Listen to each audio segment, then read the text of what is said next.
नवोदय विद्यालय शेगांव जिला बुल्ढाना में अब कक्षा 8वीं के सभी छात्रों का स्वागत।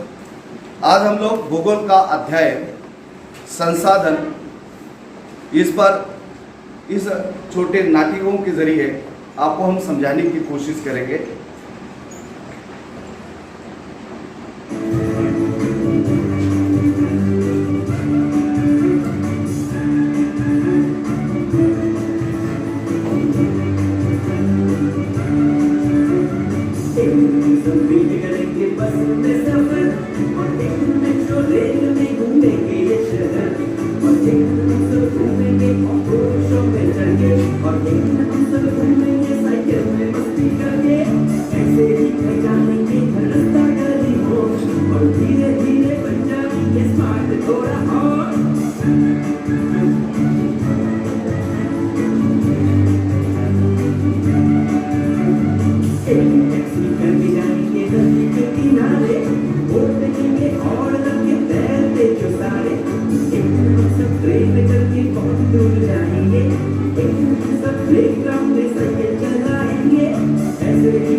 अरे मोना, राजू, इधर आओ।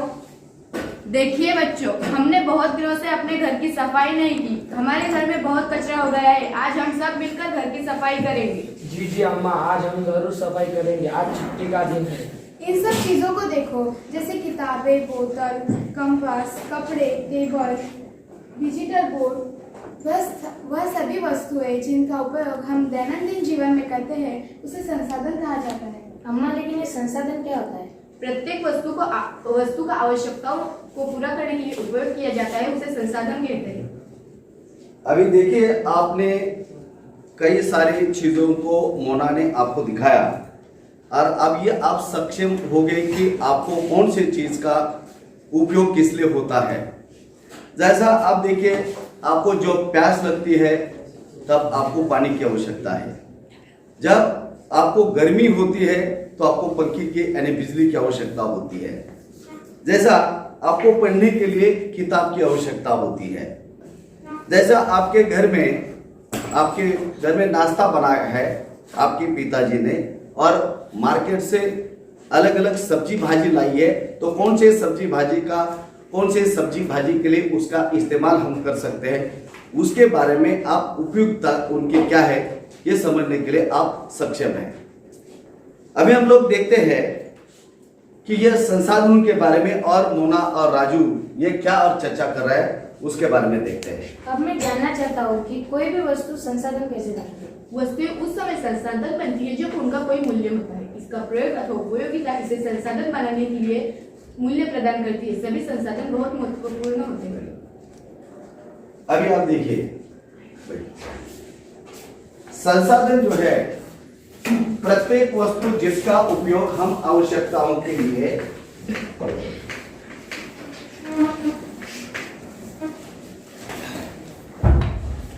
प्रत्येक वस्तु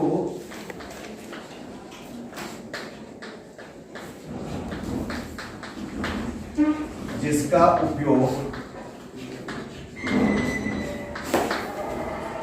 आवश्यकताओं को पूरा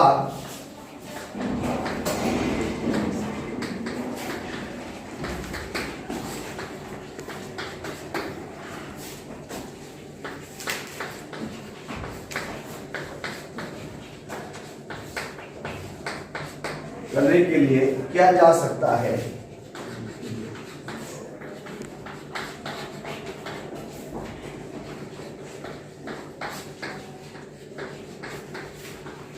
उसे संसाधन कहते हैं। अभी आप ही को हम पूछते हैं कि आप कितना मतलब आप कितना ये चीज को समझ रहे हैं, आपको आया है। जैसा बताइए, कोई संसाधन के नाम बताइए। जैसा देखिए, उदाहरण के लिए आप कपड़े, बर्तन, किताबें, हमने 2-3 उदाहरण ले लिए, बाकी में आपको उदाहरण आपको समझ में आए हैं। जैसा पानी भी एक संसाधन है, बिजली भी एक संसाधन है। अभी नए प्रकार की प्रौद्योगिकी या टेक्नोलॉजी के कारण हम लोग पहले सिंपल जो श्याम पटेल ब्लैक बोर्ड पर हम लोग पढ़ते थे, लेकिन अभी ये नए प्रकार की टेक्नोलॉजी आ गई। आप इसके माध्यम से आपको अध्यापक समझाने की कोशिश करते हैं और चारों तरफ आप निरीक्षण करते हैं तो बहुत सारी चीजें, जैसा हमने देखा ये बोतल है तो काय के लिए बोतल है, इसमें पानी पीने के लिए है। जैसा आपकी कंपास है तो आपको गणितीय भौमितीय आकृतियां तैयार करने के लिए इसका उपयोग होता है। जैसा कोई भी चीज आपका ये क्या है, चौक, इसका भी आपको एक संसाधन के रूप में उपयोग है। अब इसकी उपयोगिता क्या है, उसको हम लोग ब्लैक बोर्ड पर इस चौक के द्वारा हम लोग लिख रहे हैं, इसलिए वो भी एक संसाधन है। अभी देखिए, आपका ये लैपटॉप आपको दिखाई दे रहा है एक चित्र के माध्यम से, वो भी एक ऐसा संसाधन है। उसके माध्यम से हम कोई जानकारी है, हमारा अलग अलग प्रकार की वेबसाइट से या जो भी है उस पर हम लोग यूट्यूब देख सकते हैं, विकिपीडिया देख सकते हैं, जो हमारे शैक्षिक काम के लिए जिसका उपयोग होता है, इसके जरिए हमारे पास जानकारी मिलती है, हम लोग पढ़ सकते हैं। आज ये भी एक नए प्रकार की प्रौद्योगिकी टेक्नोलॉजी का पढ़ने के लिए उसका उपयोग हो रहा है। अभी हमने देखा कि संसाधन की जो उपयोगिता और प्रायोगिकता है, प्रयोग हम करते हैं, उसका उपयोग यानी हम लोग उसका इस्तेमाल करते हैं। सब्जी, पाठ्य पुस्तक, जल, हमने कई सारे उदाहरण उसके अंदर लिखे। लेकिन एक वस्तु अथवा पदार्थ की उपयोगिता, प्रायोगिकता उसे संसाधन बनाती है। अभी जैसा मान लीजिए ये चौक यहाँ पड़ा हुआ है, ये चौक का आपके लिए फिर क्या उपयोग है, आप बोलेंगे जाने तो पढ़ रहा है, लेकिन हमको उसकी उपयोगिता कब होगी, जब क्लास के अंदर आपको कोई अध्यापक क्लास में पढ़ाएगा तो ये आपको उस चीज को समझाने के लिए उनको अलग अलग प्रकार की आकृति के माध्यम से या लिख कर देने के बाद आपको समझ में आएगी, तब इस आपका चौक का आपके सामने मूल्य। आपको बहुत प्यास लगी है, आपके पास पानी है, लेकिन आपकी प्यास पूरी हो चुकी है, तब आपको उस पानी का कोई मूल्य, उसका कोई है का मतलब नहीं। लेकिन जब आप कहीं बाहर से आते हैं, धूप काफी ज्यादा है, प्रवास कर रहे हैं और उस समय पीने के लिए आपके पास पानी नहीं है, तब आपको कैसा महसूस होगा, क्या महसूस होगा? तब आप क्या कोशिश करेंगे कि हमको पानी मिलना चाहिए। ये पानी आपको कहीं ढूंढना पड़ेगा कि बोतल कहाँ रखी है, फ्रिज में है क्या, नहीं है क्या, तो फ्रिज की भी उस समय आपको उपयोगिता बढ़ेगी, क्योंकि अभी आपका ठंडक के समय फ्रिज का कोई उपयोग था क्या, लेकिन अब फ्रिज का उपयोग आपका बढ़ गया। क्यों बढ़ गया? अब काफी जो है धूप, टेम्परेचर बहुत ज्यादा है और ठंडा पानी पीने के बाद हमारा क्या होता है, प्यास बुझ जाती है, इसलिए वो संसाधन बनती है। अब यहां पर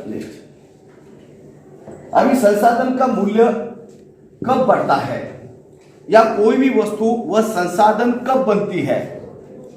जैसा कि मैंने आपको पीने के पानी की बोतल का महत्व बताया, जैसा कि आपको कोरोना के पीरियड में घर में आपको कई सारी चीजों की मतलब आवश्यकता नहीं थी, लेकिन आपको उस समय ऑनलाइन क्लासेस चल रही थी, उस समय आपको मोबाइल की और इंटरनेट की आवश्यकता थी। उसका मूल्य कब बढ़ता है? अभी आपका मोबाइल घर में पड़ा है, जो आपके माता पिता ने आपको दिया था, पहले से उनके पास मोबाइल है, अब उनको उस मोबाइल की आवश्यकता है क्या? नहीं है। मतलब किसी भी चीज की उसका मूल्य कब बढ़ता है? संसाधन कोई भी वस्तु कब बनती है? जब उनका कोई मूल्य होता है या उसका वो मूल्य उसको प्रदान करता है। सभी संसाधन मूल्यवान होते हैं। अभी आप देखिए ना, ये आपका रिमोट कंट्रोल है और उसके अंदर सेल नहीं है, तो फिर ये आपका ये चालू होगा क्या? नहीं। तो आपका सेल भी एक संसाधन हो गया, ये भी एक संसाधन है। मान लीजिए ये भूगोल का किताब आपका 8वीं क्लास का है और आपकी कल परीक्षा आने वाली है, लेकिन आपके पास भूगोल का किताब नहीं पढ़ने के लिए, तो आप कैसे पढ़ेंगे? आप किसी अपने दोस्त को आप उनको रिक्वेस्ट करेंगे, भाई हमको किताब दे दो, हमको पढ़ना है। लेकिन आपका दोस्त भी बोलेगा नहीं मुझे भी पढ़ना है, तो बोलेगा थोड़ा देर से दे दो मुझे। तो इसका मतलब ये किताब ये भी एक आपका संसाधन है, क्योंकि उसकी आपको अभी पढ़ने के परीक्षा के लिए उसको पढ़ना जरूरी है, इसलिए उसकी उपयोगिता बढ़ती है। ऐसा कोई भी उदाहरण आप देख लो, जैसा कि आपको ठंडक के समय पर पंखे की आवश्यकता नहीं है, लेकिन जैसी गर्मी शुरू हो जाती है तो आपको पंखे की आवश्यकता लगती है, तब यह पंखा आपका क्या बनता है? संसाधन बनता है। कुछ संसाधनों का मूल्य होता है, जब कुछ संसाधनों का मूल्य नहीं होता। अब देखिए, धातु का मूल्य होता है, धातु का आर्थिक मूल्य है, लोहे का, इस्पात का, तांबे का, सोने का, ये सब धातु है, इनका मूल्य है। लेकिन एक आधा भूदृश्य है, रमणीय भूदृश्य, आप बोलेंगे इसका क्या वैल्यू है, लेकिन ये रमणीय भूदृश्य भी आपका आर्थिक रूप से उसका उपयोग हो सकता है, क्योंकि उसमें आप पेड़ पौधे हो सकते हैं, लोग घूमने के लिए जाते हैं, टूरिस्ट प्लेस बन सकता है, तब उसका आर्थिक मूल्य बन सकता है। समझ में आ गया? प्रत्येक वस्तु का अपना एक मूल्य है और हर इंसान को उनकी आवश्यकताओं की पूर्ति वो करता है, उसकी उपयोगिता बढ़ती है, तब उसका आर्थिक मूल्य बढ़ता है। अभी आप देखेंगे पेटेंट, कुछ संसाधन समय के साथ आर्थिक रूप से मूल्यवान हो सकते हैं। आपके घर के अंदर आपकी माँ पापड़ बनाती है या अचार बनाती है, इसका भले ही आपको आर्थिक रूप से आपके घर के अंदर ही बना दिया और आपने घर में खा लिया, आप बोलते दादी माँ आपने बहुत अच्छा अचार बनाया था, पापड़ बनाए थे, बहुत अच्छा आपने ढोकला बनाया था, लेकिन ये आपके घर और परिवार तक ही वो सीमित रहेगा। लेकिन यदि वो पेटेंट करने के उपरांत मेडिकल फर्म के द्वारा या किसी दुकान के द्वारा आप उस चीज को बेचते हैं, तब उसका आर्थिक मूल्य बढ़ता है। अभी पेटेंट का मतलब क्या है? आप लोग लिख लीजिए आपके नोटबुक में भी। इसका तात्पर्य किसी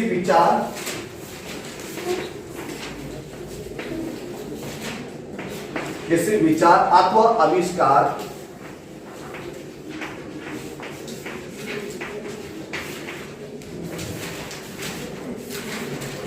पर एकमात्र अधिकार से है।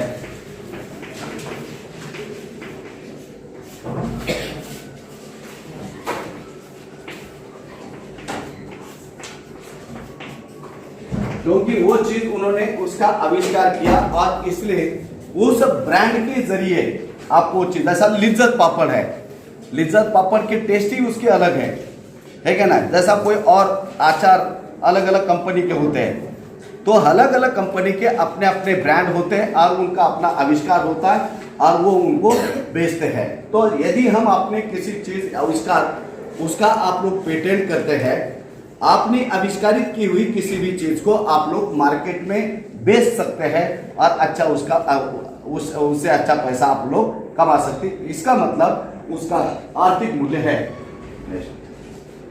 अब ये समय और प्रौद्योगिकी क्या है?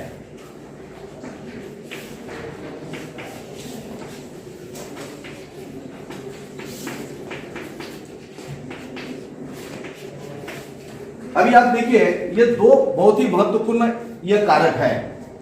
ये पदार्थों को संसाधन में परिवर्तित करने का काम करते हैं, क्योंकि कोई भी वस्तु वह संसाधन कब बनती है, उसके उपयोगिता के कारण बनती है।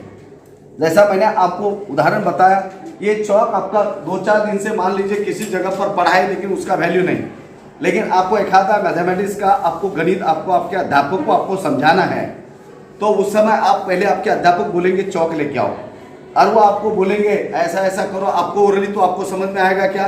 नहीं। तब उसकी उपयोगिता आपको उस चीज की बढ़ जाती है। आपको लिखना है, लेकिन आपके पास के पेन की इंक खत्म हो गई है। आपके पास पेन तो है, लेकिन आपको जब तक 2-4 दिन जरूरत नहीं थी, लेकिन अब उसकी जरूरत आपको बढ़ी, क्योंकि आपको होमवर्क क्लासवर्क करना है। तब उसकी उपयोगिता, आपको आवश्यकता है उसका होमवर्क क्लासवर्क करना, और इसलिए उस इंक पेन की संसाधन के रूप में वो तब आपको उपयोगिता है, इसलिए वो संसाधन बनती है।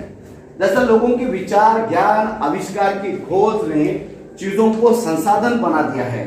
जैसा आग की खोज का क्या फायदा हुआ? पहले लोग क्या करते थे, जंगल में घूमने वाले लोग जो खनाव देश थे, एक स्थान से दूसरे स्थान पर कंदमूल या फल इन चीजों को खाते थे। लेकिन जब अग्नि की खोज हो गई तो उन्होंने क्या किया, जो मांस थे उनको भूंजकर खाना शुरू कर दिया। जैसा कि नवाश्म युग के अंदर आपकी पहिए की खोज हो गई, चक्का।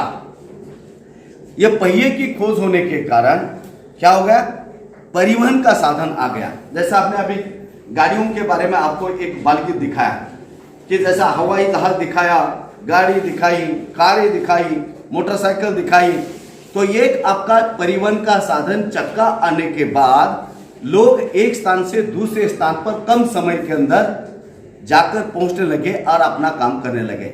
इसका मतलब क्या है कि एक साधन नया, जैसा अभी आपके पास मोबाइल आ गया, आपके पास इंटरनेट आ गया।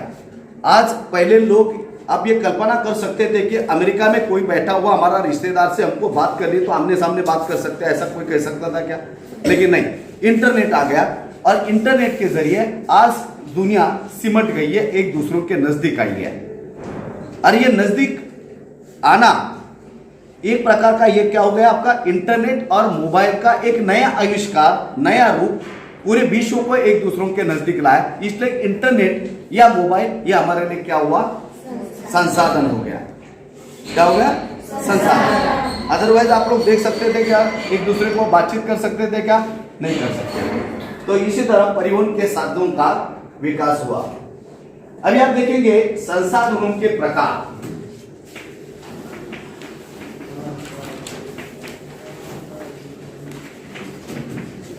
अब ये संसाधनों के 3 प्रकार हैं। एक है आपका प्राकृतिक,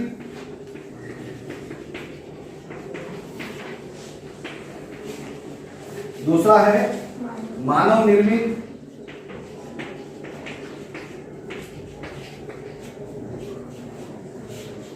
और तीसरा है आपका मानव।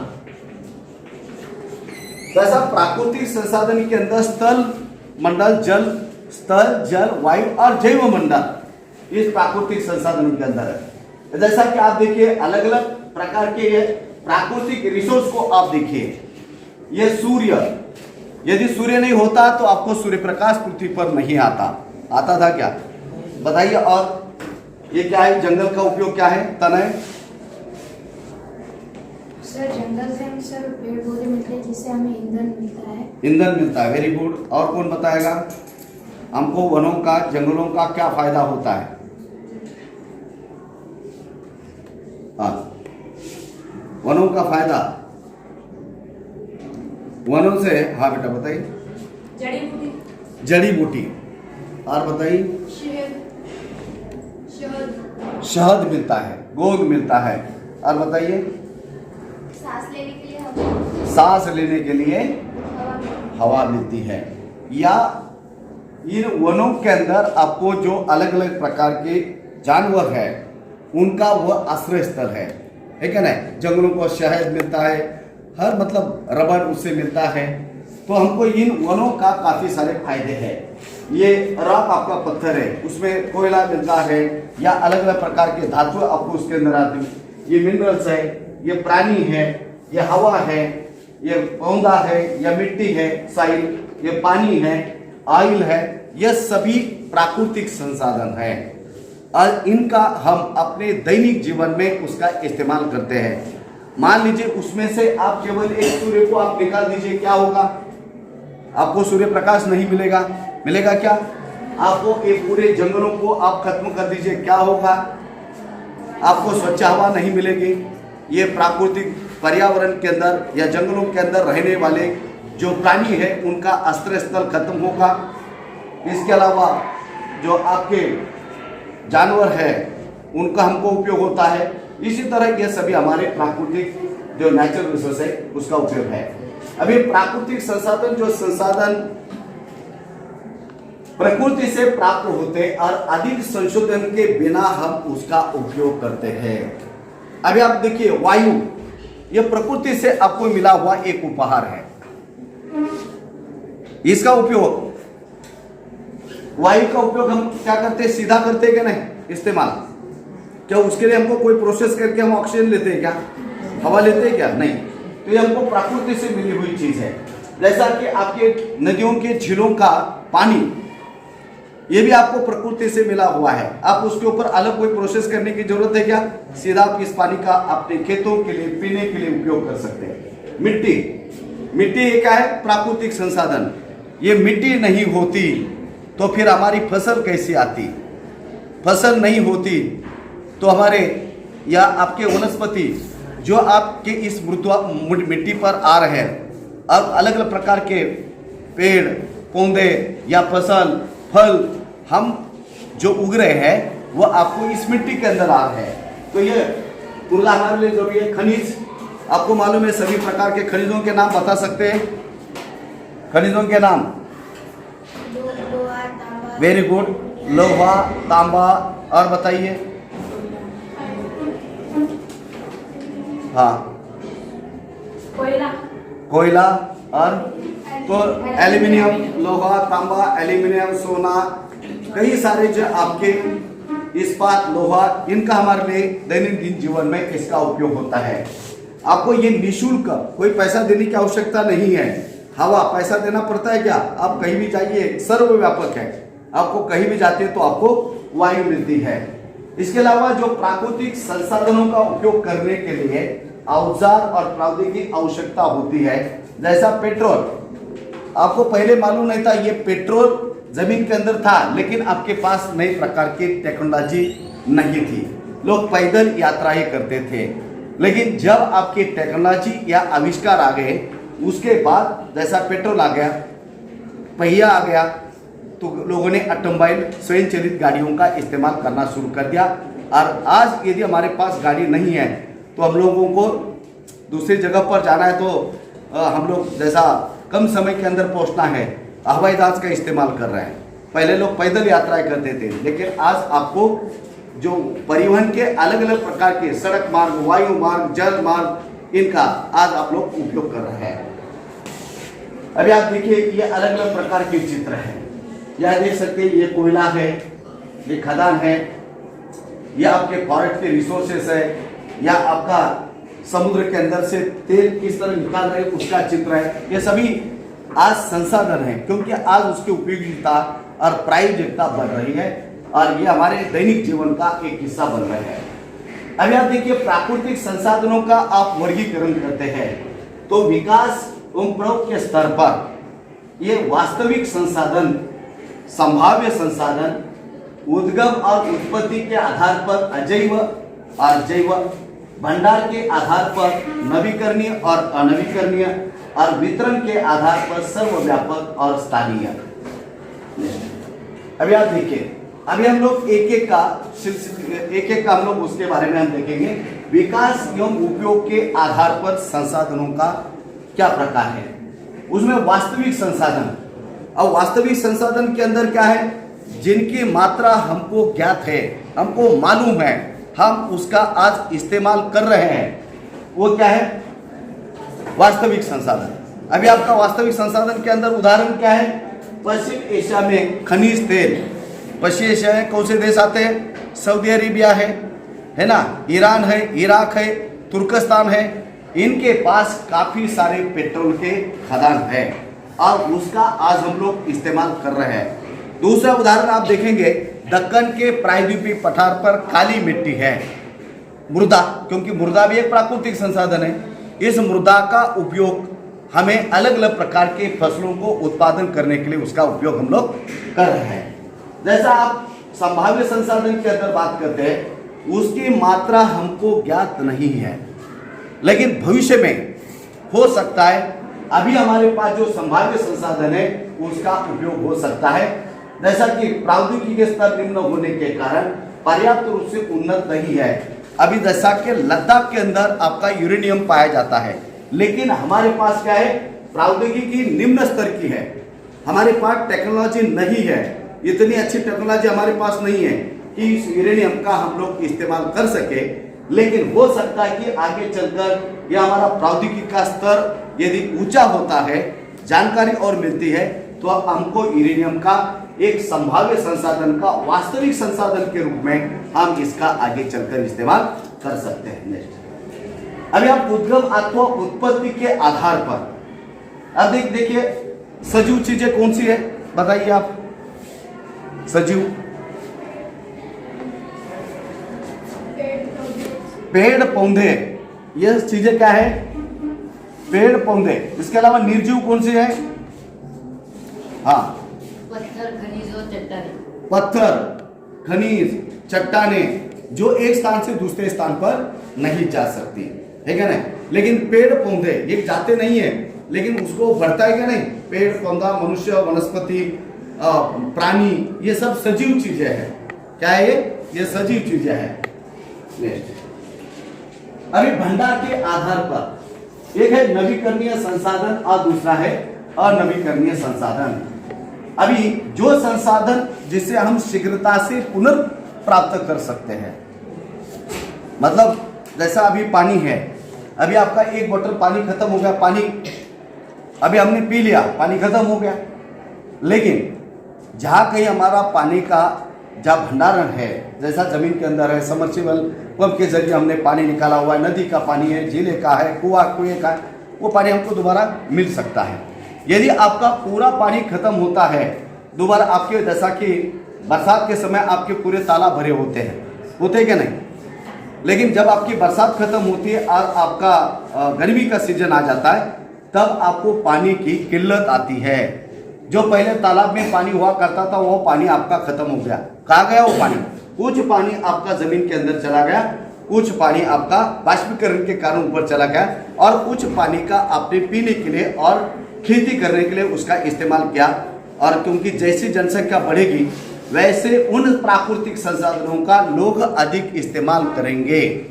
जैसा कि हमको ऐसा लगता है कि ये प्राकृतिक संसाधन क्या खत्म होने वाले हैं क्या, तो उसका उत्तर हाँ। उसका उत्तर क्या है? हाँ, ये प्राकृतिक संसाधन खत्म हो सकते हैं। हमने यदि उसको सही तरीके से सावधानी पूर्वक इस्तेमाल नहीं किया, हमें गैर जिम्मेदाराना उसका इस्तेमाल किया, तो एक दिन हमारे पास के कोयला, ये हमारा प्राकृतिक संसाधन, तेल, प्राकृतिक गैस, ये सब खत्म होने वाले हैं। उसके लिए हमको अलग नए प्रकार के विकल्प को ढूंढने की आवश्यकता है। जैसा कि ये असीमित है, असीमित एक सीमित होता है, लिमिटेड, अनलिमिटेड है, लेकिन उन पर मानवीय क्रियाओं का असर नहीं पड़ता। अभी सौर ऊर्जा, पवन ऊर्जा, जब तक आपका आसमान में सूर्य है तब तक आपको क्या मिलने वाला है? सौर ऊर्जा से आपको बिजली मिलने वाली है।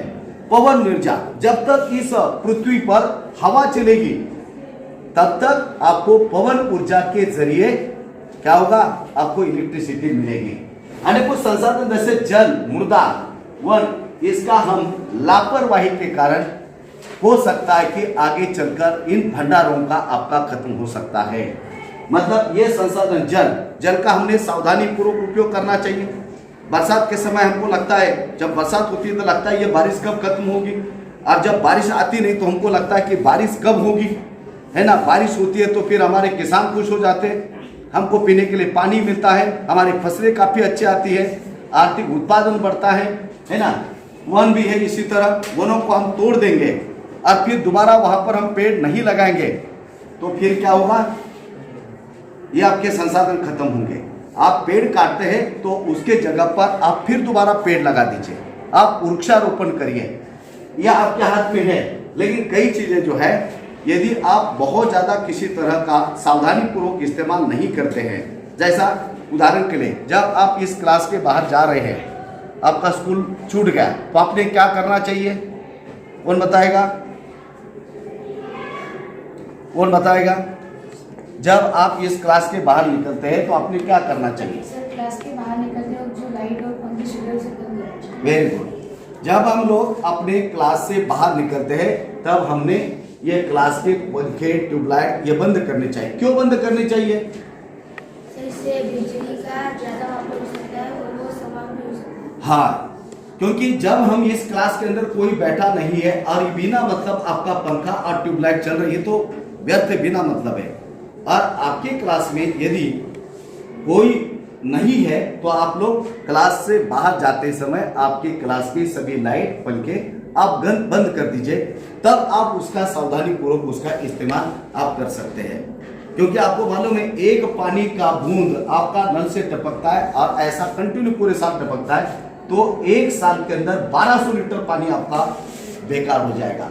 तो इसलिए हमने क्या करना है चाहिए, जब हम जहाँ भी कहीं रहते हैं, नवोदय हमारा रेसिडेंशियल सिस्टम है, जहाँ भी हम लोग कहीं रहते हैं, आपको कहीं नल जो है चालू है और पानी टपक रहा है तो आप उसको बंद कर दो, या आपके क्लास के अंदर के पंखे, ट्यूबलाइट चल रहे हैं और क्लास में कोई बैठा नहीं है तो आप उसको बंद कर दीजिए। अनवीकरणीय संसाधन भंडारण का एक बार समाप्त होने के बाद उसको पुनः प्राप्त होने के लिए उसको हजारों साल लगते हैं। तो इसी तरह यह अवधि मानव जीवन की अवधि से काफी दूर है। मनुष्य का जीवन कितना है? एक व्यक्ति का 60, 70, 75, 80 साल। यदि उसने 1 लीटर पेट्रोल का इस्तेमाल किया तो 1 लीटर पेट्रोल दोबारा बनने के लिए आपको 1000 साल आपको वेट करना पड़ेगा। और इसलिए आपको इन प्राकृतिक संसाधन, हमारे ये भंडार सीमित है, कोयला है, पेट्रोल है, प्राकृतिक गैस है, एलपीजी गैस है, सीएनजी गैस है, ये प्राकृतिक रूप से बने हुए चीज है, इसका हमने सही तरीके से इस्तेमाल करना चाहिए। अभी वितरण के आधार पर सर्वव्यापक संसाधन सभी जगह पर पाए जाते हैं। ये सभी जगह पर है, ये सर्वव्यापक संसाधन सभी जगह पर। जैसा वायु, आप कहीं भी जाइए, अंटार्कटिका जाइए, आप अटलांटिक जाइए, अमेरिका जाइए, दक्षिण अमेरिका जाइए, अफ्रीका जाइए, जापान जाइए, ये विश्व में आप कहीं भी जाइए, ये वायु आपको हर जगह पर मिलेगा। स्थानीय जो कुछ निश्चित स्थानों पर आपको मिलते हैं, जैसा आपको पश्चिमी एशिया के अंदर पेट्रोल मिलता है, सब जगह पर है क्या? नहीं है। आइए, अभी आपका प्राकृतिक संसाधनों का वितरण के आधार पर भूभाग, जलवायु, ऊंचाई और पृथ्वी पर इन भौतिक कारकों में विभिन्नता के होने के कारण संसाधन का वितरण आपको असमान मिलता है। जैसा आपको पश्चिम एशिया के अंदर खनिज तेल काफी बड़े पैमाने पर है, जैसा कुछ ऐसे देश है, जैसा एक स्विट्जरलैंड है, उनके पास प्राकृतिक संसाधन बहुत ही कम है। जैसा आपका देखिए, आपका जापान है, उनके पास टेक्नोलॉजी संसाधन कम है लेकिन उनके पास प्रौद्योगिकी है, टेक्नोलॉजी उनके पास है और वो उसका इस्तेमाल करते हैं। जैसा भारत है, हमारे पास जैसा दक्कन के प्रायद्वीपीय पठार को आपको काली मिट्टी मिलती है, तो ये भौतिक कारक आपको पूरी दुनिया के अंदर एक समान आपको नहीं मिलते। आप रशिया के पास जाओगे तो जैसा आप जर्मनी के पास जाते तो जर्मनी में आपको लौह इस्पात या कोयला, उनके पास कोयला जो है सबसे अच्छी क्वालिटी का कोयला जर्मनी के पास है। तो इसी तरह इनका प्राकृतिक संसाधनों का ऊंचाई, जलवायु, भूभाग इस आधार पर एक जैसा वितरण नहीं है। जैसा झारखंड में हमारे यहाँ बहुत सारे जो प्राकृतिक रिसोर्सेज सबसे ज्यादा झारखंड के अंदर है, जैसा कि तमिलनाडु के सेलम के पास लौह इस्पात बड़े पैमाने पर मिलता है। तो सभी जगह पर है क्या? नहीं। देखिए, आज हम अपने संसाधन इस अध्याय पर हमने जो पढ़ा वो आपको कितना समझ में आया, उसके उस संबंध में हम आपको कुछ प्रश्न पूछते हैं। जैसा पेटेंट किसे कहते हैं? सर किसी विचार नहीं। आविष्कार का एकमात्र अधिकार जिसे हम पेटेंट कहते हैं। हाँ, मतलब किसी वस्तु का या किसी इसका आविष्कार करना, है ना। प्राकृतिक संसाधन किसे कहते हैं? हाँ, जय भाई। जो संसाधन हम प्रकृति से प्राप्त करते हैं उसे हम प्राकृतिक संसाधन कहते हैं। जो संसाधन प्रकृति से प्राप्त होते हैं और उसका सीधा इस्तेमाल करते हैं उसको प्राकृतिक संसाधन, जैसा वायु। नेक्स्ट, वास्तविक संसाधन से क्या तात्पर्य है? काटे। सर, वास्तविक संसाधन वह संसाधन होते हैं जिनकी हमें पूर्ण मात्रा ज्ञात होती है, जैसे पश्चिम एशिया में खनिज तेल। Very good. जिसका वास्तविक संसाधन के अंदर हमको उसके मात्रा ज्ञात है, जिसका हम लोग इस्तेमाल कर रहे हैं उस संसाधन का, उसको वास्तविक संसाधन कहते हैं। जैसा पश्चिम एशिया के अंदर तेल का काफी बड़े पैमाने पर उत्पादन होता है। नवीकरणीय संसाधन, वैष्णवी। शीघ्रता से नवीकृत अथवा पुनः पूरित होने वाले संसाधन। हाँ, जो संसाधन जल्दी से जल्दी पुनः प्राप्त होते इस्तेमाल के बाद उसको हम लोग क्या बोलते हैं? जैसा जल है कि नहीं, पानी का एक बार खत्म होने के बाद बारिश होती है तो फिर दोबारा पानी आता है, लेकिन उस पानी का हमने सतततापूर्वक उपयोग करना चाहिए। अनवीकरणीय संसाधन किसे कहते हैं? डोले। सर, भंडार के एक बार समाप्त हो जाने के बाद उन्हें पुनर्प्राप्त करने के लिए हजारों साल लगते हैं। इनका भंडार असीमित होता है।